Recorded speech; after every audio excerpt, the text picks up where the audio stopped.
बाबर के बारे में अभी कोई बात बता रही थी। मैं एग्जैक्टली ही कह रही थी कि बाबर आजम अभी वहाँ पर रुकेंगे अमेरिका में, उनके साथ 6 और प्लेयर्स रुकेंगे, उनके नाम हम आपको बताते हैं। रिकॉर्ड भी बनाया उन्होंने। हाँ एग्जैक्टली, बाबर आजम ने महेंद्र सिंह धोनी का रिकॉर्ड जो है उसके करीब आई गेस पहुँच गए हैं, या शायद रिकॉर्ड जो है वो तोड़ चुके हैं, जो कि उनका T20 में सबसे ज़्यादा रन्स बनाने का एक एज ए कैप्टन उनका रिकॉर्ड था। लेकिन कहना यह है कि मुझे अफसोस है कि हम लोग ये चीज़ें शेयर कर रहे हैं, मगर सिर्फ शेयरिंग की हद तक है। उसकी जो एक दिल से जो एक खुशी होती है, या आप किसी की अचीवमेंट बताते हैं जब अपने खिलाड़ी की, तो आपके दिल में खुद ही एक खुशी का एहसास होता है कि आप उसको रिप्रेजेंट कर रहे हैं। मगर अफसोस के साथ कि इस वक्त जब हम लोग ये उनकी अचीवमेंट रिप्रेजेंट कर रहे हैं, तो हमें इसमें सिर्फ उनकी ज़ातियत नज़र आती है, हमें उसमें एज अ टीम वर्क कोई ख़ास कैप्टेंसी नज़र नहीं आती है, हमें मैच विनिंग सिचुएशंस नज़र नहीं आती हैं। अगर हम महेंद्र सिंह धोनी की बात करते हैं तो उनकी नुमाइंदगी में भारत ने मैचेस जीते हैं, उन्होंने फैसले बहुत ज़बरदस्त किए हैं, लेकिन बाबर आजम अफसोस के साथ एज अ कैप्टन हमें कोई मैच जितवा नहीं सके। देखिए, मुझे जो मैं रिक्वेस्ट करना चाहूँगा मिस्टर कैप्टन से हमारे, कि देखिए ये चीज़ें जो है ना, रिकॉर्ड्स वगैरह बहुत बना लिया आपने, और अब बनाए अच्छी बात है, लेकिन आप खुद भी एवेल्यूएट करें क्या उसको फ़ायदा हो रहा है टीम को, या टीम जो है वो बिल्कुल ही खसारे में जा रही है। ये चीज़ें देखने वाली है। और दूसरी बात ये है, जहाँ तक आपने महेंद्र सिंह धोनी की बात की है ना, तो कैप्टन कूल कहते थे उनको। हाँ। और वो जो है चाहे जितना भी प्रेशर हो, वो अपने ऊपर लोगों को ये दिखाते थे कि वो प्रेशर नहीं है, और चीज़ों को बड़े तहम्मुल के साथ हैंडल करते थे। तो महेंद्र सिंह धोनी कहाँ और बाबर आजम ऐसा कैप्टन कहाँ, ऐसा बैटर, ऐसा परफॉर्मर अच्छे हैं, लेकिन अभी परफॉर्मेंस भी देखें आप तो क्या टीम के लिए हेल्पफुल साबित हो रही है ना रिसेंट टाइम्स, ये डिटरमिन करने की ज़रूरत है। फिर इसी तरह मोहम्मद रिजवान की परफॉर्मेंस देख ले, क्या टीम के लिए फ्रूटफुल साबित हो रही है। तो ये चीज़ें जो है ना देखने वाली है। अब बहुत हो गया, अब इन चीज़ों को जो है हमने आगे लेके जाना है, मामला को, टीम को हमने दोबारा से रिवैम्प करना है, और इस तरह नहीं होगी। आप ये देखें कि कल आयरलैंड से आप जीते हो, तकलीफ मुझे इस बात की हो रही है कि जीते किस तरह है आप। बिल्कुल सही, कम से कम कुछ तो आप ऑन अ हाई एंड करते और कन्विंसिंगली जीतते। आप ये देखें जो उनके बॉलर्स हैं, उन्होंने बड़ा अच्छा कमबैक किया। फिर आप देखें डिलानी ने जिस तरह की कैमियो खेला, 100 से ऊपर लेके गए। हमें लग रहा था कि 100 से पहले आउट कर देंगे। फिर इसी तरह जॉश लिटल ने एंड पे स्लोग कर दिया। चले वो छोड़े आप, बाकी जो बांग्लादेश के बारे में अगर हम बात करें तो दाद बनती है बांग्लादेश की, क्योंकि जिस तरह से उन्होंने कमबैक किया है पहली हार के बाद साउथ अफ्रीका के खिलाफ, 3 मैचेस जीते हैं कंसेक्यूटिव। कोई नहीं सोच रहा था, और सिर्फ 1 मैच हारा है ग्रुप में मीरब बांग्लादेश। और आप ये देखें कि यूनाइटेड स्टेट्स से सीरीज खेल के आ रहा था और 2-1 से हारा है, लेकिन वो कॉन्फिडेंस को डैम्पन नहीं होने दिया। हमें लग रहा था बिल्कुल डिमोरलाइज हो जाएगा। पाकिस्तान यूएसए से हारा है, तो उसके बाद पाकिस्तान कहाँ स्टैंड कर रहा है आपको भी पता है, इंडिया से जिस तरह पाकिस्तान हारा है। बिल्कुल सही बात है। आप देखिए कि अगर हम लोग देखें अफगानिस्तान या बांग्लादेश, इनके बारे में कोई खास ऐसी ईद मुबारक जी, हाफिज इमरान साहब भी आ गए। क्या बात है, हम यही सोच रहे थे कि हमारा सेट इतना खाली खाली लग रहा है। हाफिज साहब आप मतलब क्या वो मेरे ख्याल से पुलाव वगैरह खा रहे थे, कोई कढ़ाई ही खा रहे थे, क्योंकि ईद का समा है।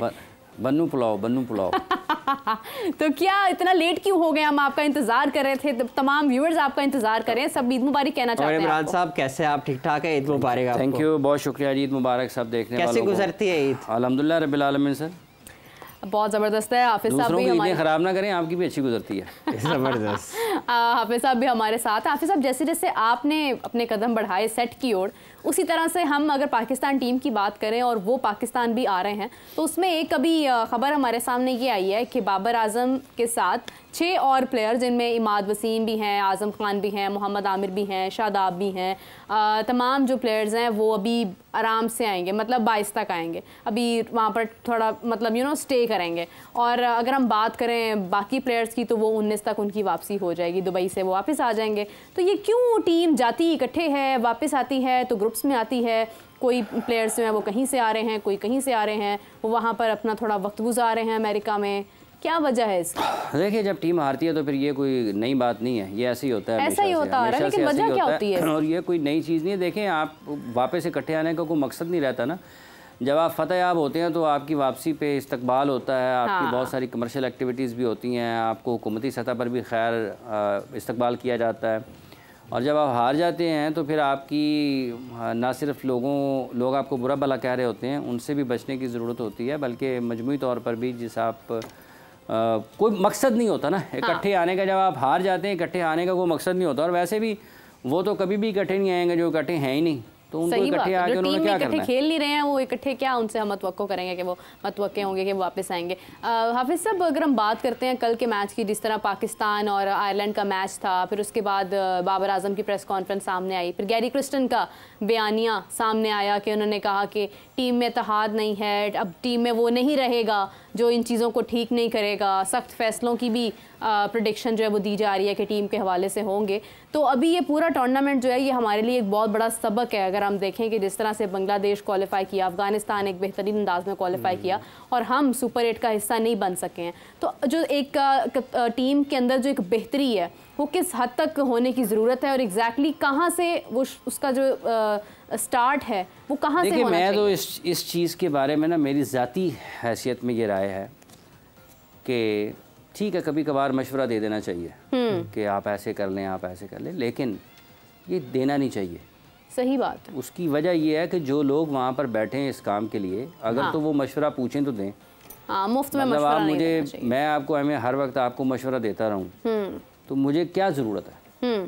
जो वहाँ पर बैठे हैं ये उनकी ज़िम्मेदारी है, वो फैसला करें, पहले ख़ुद जायज़ा लें। अगर वो फ़र्ज़ कर लें मेरा मशवरा सुन लें, आपका मशवरा सुन लें, किसी और का भी मशवरा सुन लें जो कि हो सकता है हकीकत के करीब भी हो और वो उनको समझ आ जाए, तो क्या वो एक मशवरे से मसला हल हो जाएगा या लोगों की बातें सुनने से मसला हल हो जाएगा? नहीं होता। सही बात है। क्योंकि अगर मैं जो सोच रहा हूँ, जो मैंने समझा है, ये जो आपने सोचा है, आपने समझा है, देखा है, शवाहिद हैं आपके पास, वाक़यात हैं, आप उसको जोड़ते हैं, तो वो एक सीक्वेंस होता है, एक तसलसल होता है। यहाँ ये ख़राब है, ये ख़राब है, ये ख़राब है, ये ख़राब है, ये ख़राब है, इसको ऐसे ठीक किया जा, इसको ऐसे ठीक किया जा सकता है। तो अल्टीमेटली तो टेबल के उस साइड पे कोई दूसरा बंदा बैठा है ना, उसको इस सारे प्रोसेस का तो नहीं पता। बिल्कुल सही बात तो वो कहीं ना कहीं जो मिसिंग लिंक हैं वो छोड़ेगा तो फिर तबाही होगी, ख़राबी होगी। तो ये कहाँ से शुरू होना है? ये वो लोग शुरू करें जिनका काम है। हमें उनको क्या ज़रूरत है उनके बिला वजह से उनके कान खाने की? वो शुरू करें, हम तो ये बताएंगे ज़रूर अच्छे तरीके से इंशाल्लाह ताला कि ख़राबी क्यों हुई है, इस टीम के साथ ख़राबी क्या, और वो हम कई महीनों से बता रहे हैं यहाँ पर। इब्तदा में लोगों को अच्छा नहीं लगता था, लोगों को लगता था कि शायद ये कुछ गैर ज़रूरी तौर पर तनकीद करते हैं या शायद ये कोई उनकी ज़ाती रंजिश है। हमारी क्या किसी से ज़ाती रंजिश है, ना किसी को गैर ज़रूरी तनकीद है, ये हकीकत थी। मतलब आज अगर गैरी क्रिस्टन ये कह रहे हैं तो क्या पाकिस्तान टीम के जो कोचेस थे, क्या गैरी क्रिस्टन उससे ज़्यादा पाकिस्तान की क्रिकेट से मोहब्बत करते हैं कि उन्होंने 2 हफ्तों में ये कह दिया? बिल्कुल सही बात। सवाल करें ना पाकिस्तान के जो कोचेस रहे हैं पाकिस्तान टीम के साथ कि भाईजान आपने कभी कहा ये, और क्या आपके वक्त ये था? अब वो कहेंगे नहीं नहीं नहीं हमारे वक्त नहीं था, ये नहीं था, ये उस वक्त भी था।